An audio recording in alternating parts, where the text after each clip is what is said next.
This is Vibe Talks, exclusively on Vibe 105. Hey everybody, this is Giancarlo Aulino reporting for Vibe 105 with a Vibe Talks segment, and I'm happy to be joined by my guest today who's going to be breaking down his upcoming fight at Bellator RIZIN 2, which is scheduled to take place later this month. He is a Bellator Welterweight contender. He is Lorenz the Monsoon Larkin. How you doing, Lorenz? How's it going, man? I'm doing good.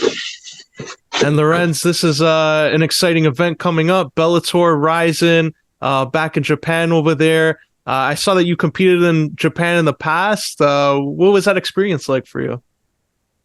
It was good, man. It was like, for me, it was like a life-changing type thing because, I fought at Madison Square Garden, and that was like my Madison Square Garden, as far as like with MMA. So that was like one of the big highlights of my career, fighting in Japan and then fighting at the Saitama. So it was like, it was crazy. Yeah, that's an iconic venue too. And I know some fighters have different experiences because the crowd there, some of them say that it's a little bit more quiet. They clap all together at some points of the fight, and the American crowd, maybe they're a little bit more into it, like cheering on. Like, what was your experience competing there? Did you feel something similar? Yeah, it's the same thing, you know what I mean? But I just look at it like, I've never been able to hear my corner better in my life. I was just like, this is great. You know what I mean? Like, it didn't bother me at all. I mean, it's not like it's like fighters have like thousands of people when they're in the gym sparring.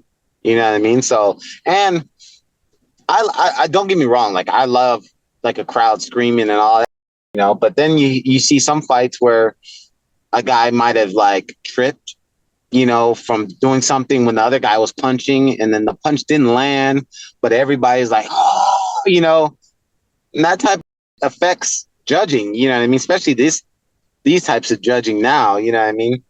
So the crowds can be good and the crowds can be bad too. So I like both styles. It doesn't matter to me. And you mentioned judging there, and I have to bring this up because judging has been a controversial issue as of late. Some of the fights, like whether it's Bellator, UFC, there's an ongoing debate on whether like open scoring would be something that fighters would prefer. Like, would you prefer open scoring, or do you like the way it is right now? I'm not that familiar. Is open scoring like live scoring? Yeah, so you would have an idea of, let's say you're going in the final round. It wouldn't be like your coaches maybe having an instinct. No, I wouldn't prefer that way because I mean, me personally, I don't know. I think when you start to add in too many of those type of features, it's just like you're not trying to fight anymore. You know what I mean? You're paying attention to scorecards, so I wouldn't prefer that way. But I just feel like a lot of I don't believe that boxing refs should be MMA refs. I mean, not MMA refs, sorry, but judges. Like, I don't. I think if you're a boxing judge, be a boxing judge. If you're an MMA judge, be an MMA judge, because they're both different. And if you score a certain way in boxing, that doesn't translate the same as MMA. And a lot of these guys, like, I feel like they should, I don't know, man. I don't feel like there's not that much, like, they don't regulate judges like that. You know what I mean? Like, I feel like either there should be like refs that have reffed X amount of times that should be judges. You know what I mean? Because they've been in the fight. They know what they're looking for. They understand a control. They understand when a guy's pressuring. They understand when a guy's not in danger. And they understand when a guy's just throwing bullshit punches, you know what I mean? Just to look like he's doing something. But a lot of these other judges, I don't know, man. I don't even know who these judges are, but I would imagine they're not young. They're old, and they've read about, when they got into MMA judging, they've read about this, like what this is and what that is. They never really they probably couldn't even name 10 submissions. I guarantee you. And on that note, like this fight now coming up, you're taking on Andrey Koreshkov. It's a rematch of your 2019 bout. You got the split decision there. What factored in your decision to accepting a rematch with him? Because like based where you are, you're on a roll. Like I'm sure you're in the title picture there. Like were you maybe promised a title shot if you get past Koreshkov? No, not at all.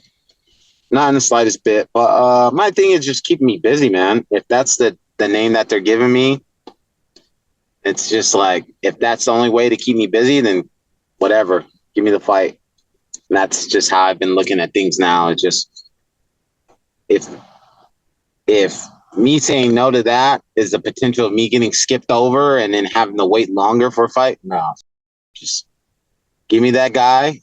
We'll fight him, and I'll add him to the list, and then from there I'll ask for, you know, what's the next fight date projection, you know. And you're like a fighter and welterweight, middleweight. I think you're in a great position in both. Like going back to welterweight now to take on Koreshkov, are you dialed in now? Like you're devoted your time to go for that welterweight title, or if the opportunity presented yourself based on the landscape at the middleweight division, would you be in favor of also going back there and maybe going for a title?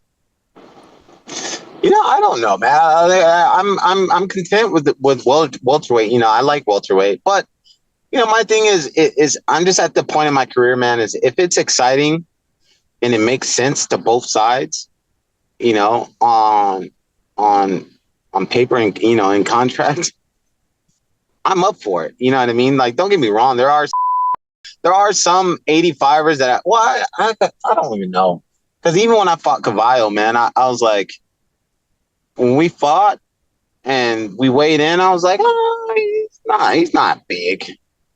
But then the next day, you know, when we stepped in the cage, I was like, he's big. You know what I mean? So my whole thing is, man, I love fighting, man, and I love testing myself. So, you know, yes, I'm devoted to welterweight, but you know, I'm more than positive if Scott hit me up and was like, hey, what do you think about this fight? You know what I mean? And if it was something I was like, dude, fans would love that fight, then, you know, I would do it. And also coming off your knockout win there, the turnaround here, is this like an ideal time frame? Like you fought in February and now July, or would you have preferred to go back sooner? No, this is fine. This is fine as long as, you know, like we're looking towards the end of the year for the next one. You know what I mean? Now, if it just goes this, and then just white noise all the way down into next year, like, then this is bullshit. You know, it's like, if I get 2 fights this year, it's just like, what the am I doing? Like, what are we doing here? I'm wasting my time and I'm wasting their time. You know what I mean? It's just, if I don't get 3 fights, it literally makes no sense if that's what happens, you know. But if I fight this time and I fight again next, you know, at the end of the year, then yeah, this is like perfect setup, you know. I respect that too. You want to be active, and you're on your way to being that this year. And just curious, as a fighter, like this is your second rematch. Obviously, this one was a little bit further along, like 4 years ago, but you fought Berkhamov twice, back to back, and prepared for that. Now Koreshkov. Is it difficult, or do you find it a little bit easier preparing for a fight where you fought your opponent before? With the Berkhamov one, that wasn't bad, because it was like, what the you bring different than, you know, and it was 5 months or however long it was. I was like, there's nothing that you're gonna miraculously change. You know, it's impossible. But with this fight being what it was at 4 years, yeah, you know, things can change. Fighters can develop different things and different techniques, and you know, so yeah, this is more of a dangerous rematch for me than I say, you know, with Berkhamov. And just transition a little bit, like when you're not fighting and in camp and preparing for a fight, what are some of your other hobbies? Like, is there another sport you follow regularly just to wind down from fighting? No, I don't really follow sports, man. Tell you the truth, you know.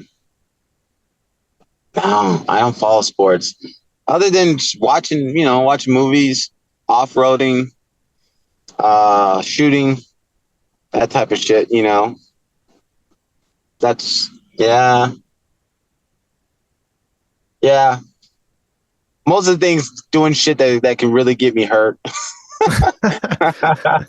outside of fighting. Yeah. You mentioned movies. There's one jump to mind that you saw recently that you really enjoyed. I watched Guardians. I watched Guardians. What's the other movie I watched? Damn, dude, I just watched shit. I don't know, but I watched like between movies, man, and reality TV shit. I'm. If I gave you the list of the shit I watch, you'd be like, "Fuck, this guy watches this shit."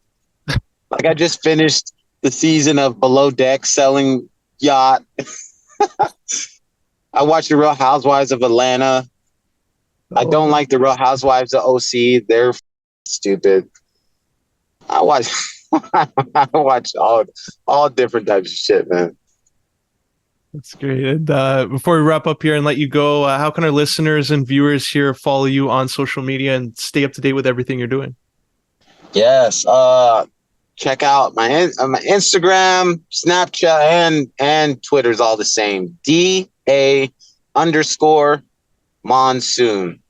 That is not my nickname. It was just somebody took when I created Instagram. So I had to put the. So my nickname, my true nickname is The Monsoon, THE Monsoon. But everything else is DA, The Monsoon, The_Monsoon. I recommend that follow. And Lorenz, really appreciate you sharing your time and coming on here. And I wish you all the best of luck when you take on Andrey Koreshkov on July 30th. Thanks a lot. All right. Appreciate it, man. Take care. Vibe Talks exclusively on Vibe 105.